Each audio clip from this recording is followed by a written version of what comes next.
be making spaghetti.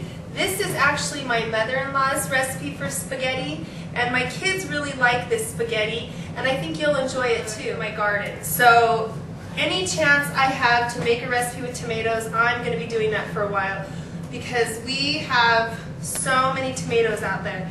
Anyways, my Roma tomatoes are a little bit on the small side, so there's going to be quite a few in this.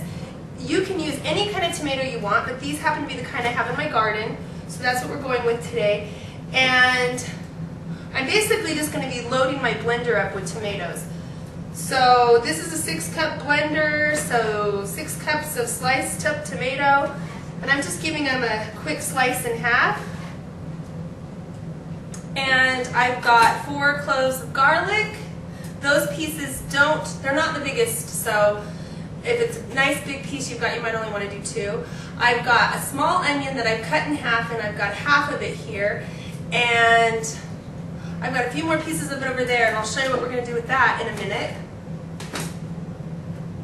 Alright, let's see if I can stuff just a few more in there.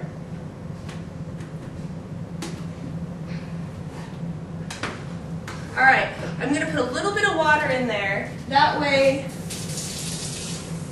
it will blend up a little bit easier. So I probably got about a ½ cup of water there. And we're going to go ahead and turn this on, blend it up. Actually, I need to add some salt to this too. Add about teaspoon and a half of salt, and we're going to blend it up. Blend it up. The next step that we're going to do, I've got to come over here, and I've got a little bit of olive oil. I'm going to put it in my pan, just coat a little bit on the bottom.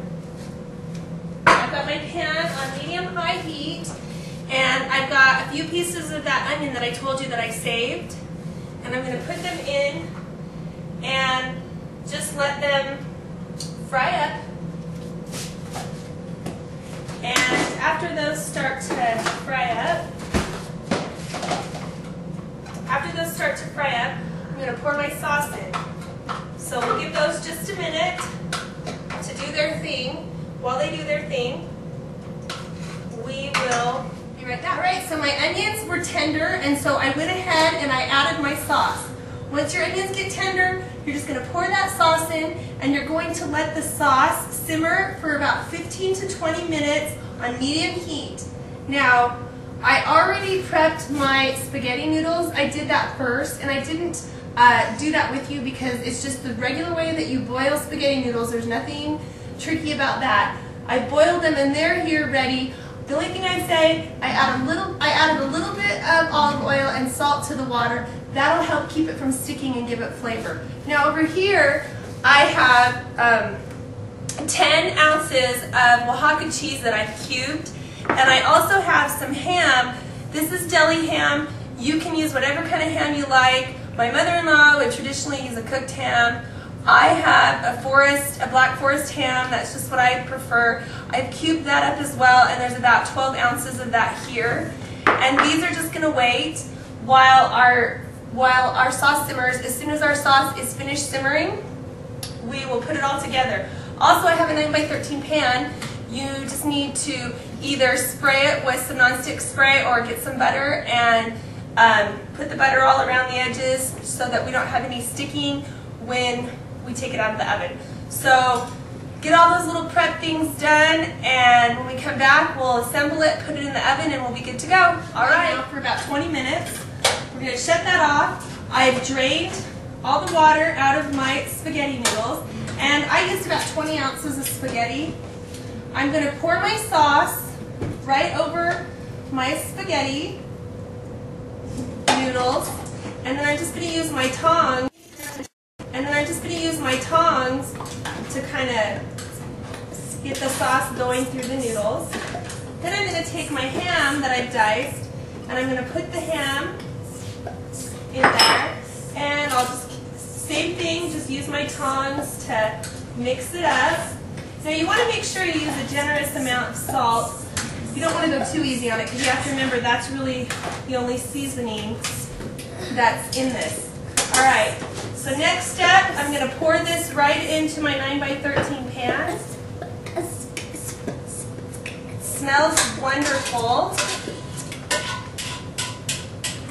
And you know, little effort involved here, but it's just so much healthier to feed your kids things that you made yourself that aren't from a can.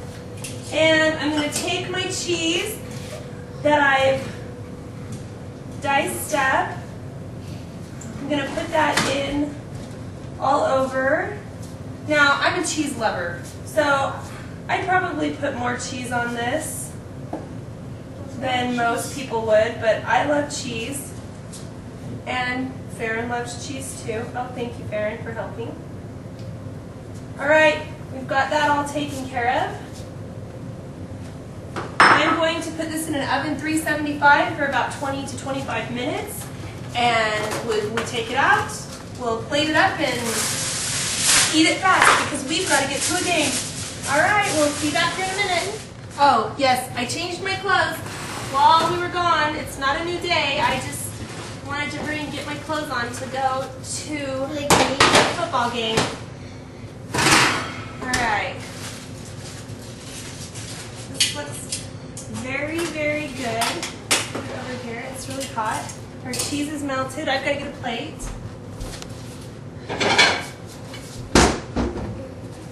All right. Farron, are you ready to have some? I want cheese on it. You want cheese on it? Of course you do. Oh, get some of that. I think your family will enjoy this. It's healthy. It's keeping away from all that canned food. And it's not really that hard. You can do it. All right, we'll see you. Bye-bye.